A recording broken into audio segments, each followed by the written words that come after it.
সকল ছাত্রছাত্রীদের দৃষ্টি আকর্ষণ করে আজ একটা টপিক নিয়ে আলোচনা করব। সেটা হচ্ছে এই যে আমি বোর্ডে লিখেছি, সকলে খেয়াল করবে, মার্কস ডিস্ট্রিবিউশন। এই মার্কস ডিস্ট্রিবিউশন নিয়ে আমাদের অনেক ছাত্রছাত্রীদের একটা সংশয় থাকে, ঠিক আছে? কোন নাম্বারে কোন সাবজেক্টে কত নাম্বার থাকবে, এখনো বহু ছাত্রছাত্রীর কাছে বিষয়টা ক্লিয়ার নেই। যার জন্য আজকে আমরা এই ভিডিওর মাধ্যমে টোটাল ডিটেইলসটা ক্লিয়ার করে তোমাদেরকে বোঝাবো, ঠিক আছে? তো প্রথমেই চলে আসি, কি আছে মার্কস ডিস্ট্রিবিউশন। মার্কস ডিস্ট্রিবিউশন আমরা এখানে কত লিখেছি, টোটাল মার্ক 600 নাম্বার। তাহলে তোমাদের ফার্স্ট ইয়ারের পরীক্ষা হবে 600 নাম্বারের এবং সেকেন্ড ইয়ারের পরীক্ষা হবে 600 নাম্বারের। অতএব টোটাল পরীক্ষা হবে 1200 নাম্বারের। তাহলে যে ফার্স্ট ইয়ারের স্টুডেন্ট তার পরীক্ষা কততে হবে, 600 নম্বর। অনুরূপ সেকেন্ড ইয়ার যে আছো তার পরীক্ষা কত নম্বরে হবে, অনুরূপ 600 নম্বর। এইবার এই 600 নম্বর পরীক্ষা যে টোটাল মার্কটা আছে, এই মার্কটা কতগুলো সাবজেক্টে ভাগ আছে সেটা আমরা দেখে নেব, ঠিক আছে? তো চলো, এখানে দেখছো 600 নাম্বার। 600 নাম্বারটাকে আমি কি করেছি, তিনটে ভাগে ভাগ করেছি। প্রথম লিখেছি কি, এখানে প্র্যাকটিক্যাল। এখানে লিখেছি প্র্যাকটিক্যাল। প্র্যাকটিক্যালে কত নাম্বার থাকছে, প্র্যাকটিক্যালে থাকছে 250 নাম্বার। অতএব আমরা যে হাতে প্র্যাকটিক্যালের কাজ করছি, যে যার যে ট্রেড আছে সেই ট্রেডের উপর যে কাজ করছি, সেই প্র্যাকটিক্যালে থাকছে 250 নাম্বার, ঠিক আছে? তারপরে কি আছে, ফরম্যাটিভ অ্যাসেসমেন্ট। ফরম্যাটিভ অ্যাসেসমেন্টের আমি সংক্ষেপে লিখে দিয়েছি FA। তোমরা মার্কশিট সার্টিফিকেটে বিভিন্ন জায়গায় দেখবে FA কথাটা লেখা থাকে। তো FA এর ফুল ফর্ম হচ্ছে ফরম্যাটিভ অ্যাসেসমেন্ট, যেখানে থাকছে তোমার 200 নাম্বার।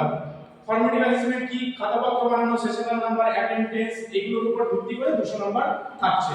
মেইন পার্ট যেটা থাকছে সেটা হচ্ছে কম্পিউটার বেসড টেস্ট, যেটাকে আমরা বলছি সিবিটি টেস্ট, ঠিক আছে? সিবিটি এক্সাম, যেটা নিয়ে স্টুডেন্টের বিভিন্ন রকম কোশ্চেন থাকছে, বিভিন্ন রকম ডাউট থাকছে।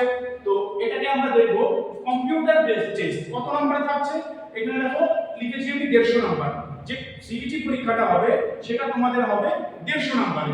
এইবার সিবিটি পরীক্ষার মধ্যে, সিবিটি টেস্টের মধ্যে কোন কোন পেপার নিয়ে, কোন কোন সাবজেক্ট নিয়ে সিবিটি টেস্টটা তৈরি হচ্ছে, ঠিক আছে? তাহলে সেখানে আমরা দেখব সিবিটি যে 150 নম্বর আছে সেটা আছে 4টে সাবজেক্ট নিয়ে, ঠিক আছে? বিস্তারিত আমি বলবো। প্রথম যেটা লিখেছি আমি ট্রেড থিওরি। আমরা যে থিওরি সাবজেক্টটা পড়ছি বা আমাদের শিক্ষকরা যে থিওরি সাবজেক্টটা পড়াচ্ছে, সেই থিওরি সাবজেক্টটাকে আমরা কি বলছি, ট্রেড থিওরি, যেটাকে কিন্তু আমি শর্টে লিখে দিয়েছি টিটি। তোমরা বিভিন্ন জায়গায় দেখবে, মার্কশিটে দেখবে, বিভিন্ন ইয়েতে দেখবে যে টিটি লেখা, কথাটা লেখা থাকে। তার ফুল ফর্ম কি, ট্রেড থিওরি। ট্রেড থিওরি থেকে থাকছে কত নাম্বার, নাম্বার অফ কোশ্চেন কি থাকছে, নাম্বার অফ কোশ্চেন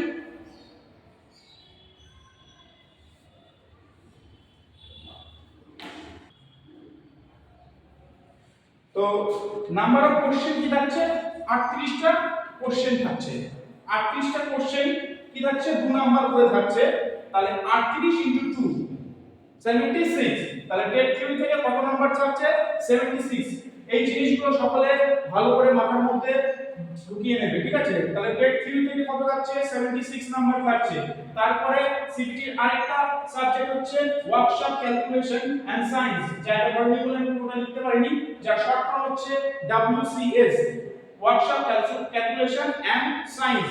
যেখান থেকে থাকছে কি, নাম্বার অফ কোশ্চেন করা হচ্ছে মাত্র 6টা প্রশ্ন থাকছে। ওয়ার্কশপ ক্যালকুলেশন থেকে মাত্র 6টা প্রশ্ন থাকছে, প্রতিটা প্রশ্নের মান 2 করে, ঠিক আছে? তাহলে কত নাম্বার দাঁড়াচ্ছে, 12 নাম্বার।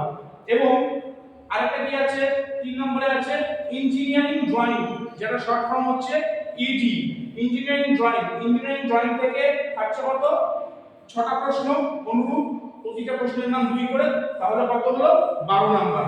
তাহলে এবার আমরা দেখব যে এখান থেকে যে থিওরি, ওয়ার্কশপ ক্যালকুলেশন এবং ইঞ্জিনিয়ারিং ড্রয়িং কত নাম্বার হলো, 70, আমি এই সাইডে লিখে দিচ্ছি, 76 প্লাস 12 প্লাস 12, টোটাল কত দাঁড়ালো, 100। এই যে theory, workshop calculation, engineering drawing, এই তিনটেকে একত্রে আমরা বলছি ট্রেড থিওরি, যেটাকে আমরা বলি প্রফেশনাল স্কিল, ঠিক আছে? তোমাদের সেখান থেকে থাকছে কত, 100 নাম্বার। অতএব তোমরা বলতে পারো এই ওয়ার্কশপ ক্যালকুলেশন এবং ইঞ্জিনিয়ারিং ড্রয়িং যে সাবজেক্ট দুটো আছে, ঠিক আছে, এই দুটো এই টেট থিওরির সঙ্গে মার্জ হয়ে গেছে, মানে টেট থিওরির সঙ্গে যুক্ত হয়ে গেছে, যুক্ত হয়ে টোটাল কতটা পরীক্ষা হচ্ছে, 100টা পরীক্ষা হচ্ছে। এবং লাস্ট যে সাবজেক্টটা রয়েছে সেটা হচ্ছে এমপ্লয়াবিলিটি স্কিল। এমপ্লয়াবিলিটি স্কিল থেকে কত নাম্বার থাকছে, 25টা প্রশ্ন ইনটু 2, 50 নাম্বার। তাহলে এমপ্লয়াবিলিটি স্কিল থেকে থাকছে কত, 50 নাম্বার। এইবার পাস করতে গেলে আমাকে কত নাম্বার তুলতে হবে, আমার টোটাল সিবিটি যেটা আমাকে পড়াশোনা করতে হবে, সেই সিবিটিতে আমাকে 150 এর মধ্যে কত পেতে হবে। তাহলে সেইখানে আমি বলে দেবো যে এই 100 যেটা আমি বলেছিলাম টেট থিওরি, ওয়ার্কশপ ক্যালকুলেশন এবং ইঞ্জিনিয়ারিং ড্রয়িং, এই তিনটে মিলে যে 100 নাম্বার হচ্ছে, সেই 100 তে পেতে হবে 33%। 33%, তাহলে 100 33% কত, obviously 33।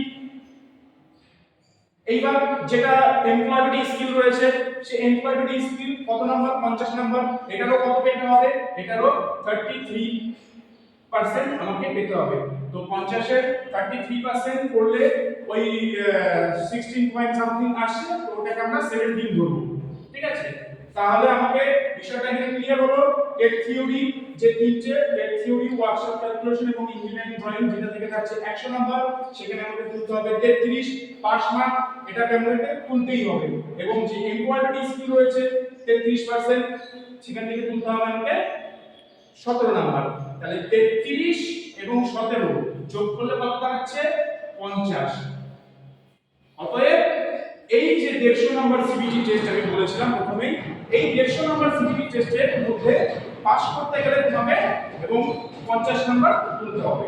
বুঝে গেল? আশা করছি সবাই বুঝতে পারলে।